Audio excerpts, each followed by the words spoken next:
Right now, your money is sitting in a bank, and the bank is using it to get rich. Not in some shady, illegal way. This is the entire business model, hiding in plain sight. You hand them your savings. They pay you almost nothing for it, a fraction of 1%. Then they take that exact same money, lend it out at much higher rates, and keep the difference. Your cash is doing the heavy lifting, and you are getting the crumbs. But here is the part nobody explains: the bank is not doing anything you cannot understand, and once you see the mechanism, you can quietly position yourself on the winning side of it. Today, we decode exactly how banks turn your deposits into their profit, the invisible trick that lets them lend out money they do not even have, and the simple moves that flip you from the person being used to the person benefiting. Let's decode it. Let's start with the simplest trick, the one that funds the entire industry. It is called the spread.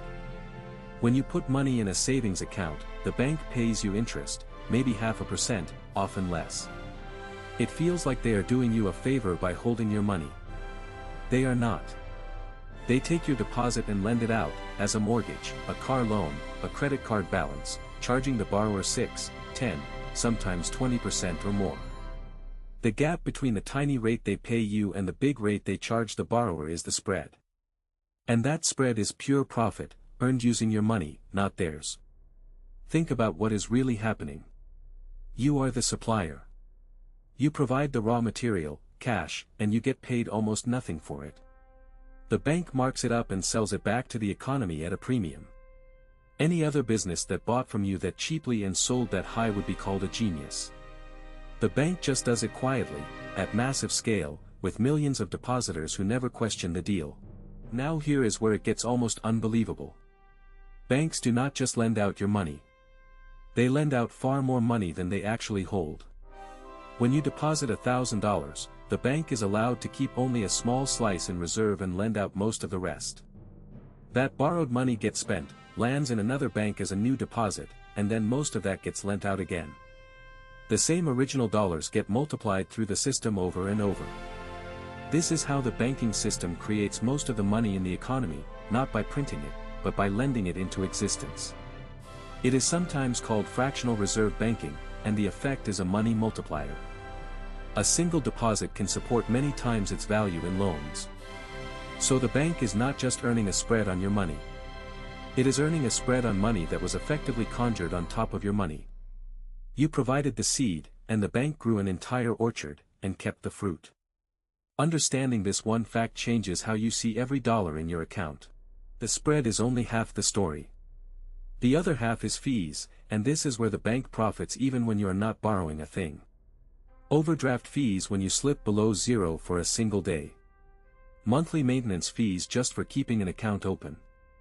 ATM fees, wire fees, minimum balance fees, late fees. Each one looks small, almost trivial. That is the design. Small enough that you shrug and let it slide, but multiplied across millions of customers, it becomes billions.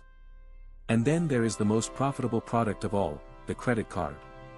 When you carry a balance, the bank charges you interest that can climb past 20%, while paying your savings under 1%.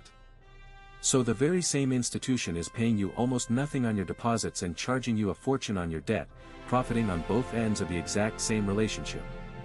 The bank wins when you save lazily, and it wins even bigger when you borrow carelessly. The house is built to win on every hand, unless you learn how the game actually works. So how do you stop being the supplier and start being on the winning side? You do not need to own a bank. You need to copy what the bank does with your money, and refuse the bad end of every deal. Move 1, stop letting your cash rot in a near-zero account. A high-yield savings account can pay you many times more for the exact same deposit. Same money, dramatically more interest, just by moving it. Move 2, kill high-interest debt first. Every dollar of credit card balance you erase is like earning a guaranteed 20% return, because that is the interest you stop paying. No investment on earth reliably beats that. Move 3, become a lender and an owner yourself. When you invest in broad index funds, you step onto the other side of the table, earning returns from the same economy the bank profits from, instead of just feeding it. Move 4, hunt down and eliminate the fees. Switch to accounts with no monthly charges, no overdraft traps, no minimums. Keeping that money is the easiest raise you will ever give yourself. The bank used your money to get rich. Now you use it to do the same. So let's bring it all together. The bank is not magic, and it is not evil. It simply understands something you were never taught, that money sitting still is an opportunity, and whoever controls the flow earns the spread. They pay you almost nothing for your deposits, lend that money out for far more, multiply it through the system, and charge you fees and interest on top.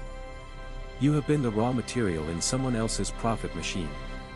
But every single move they make, you can copy on your own scale. Park your cash where it actually earns.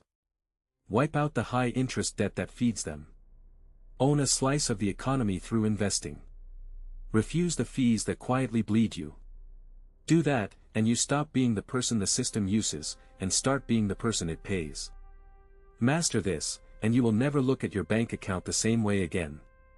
If this opened your eyes, subscribe to Money Decoded. Next time, we are decoding the money myths you were taught as a kid that are quietly keeping you poor. Your money has been decoded. Now go be the bank.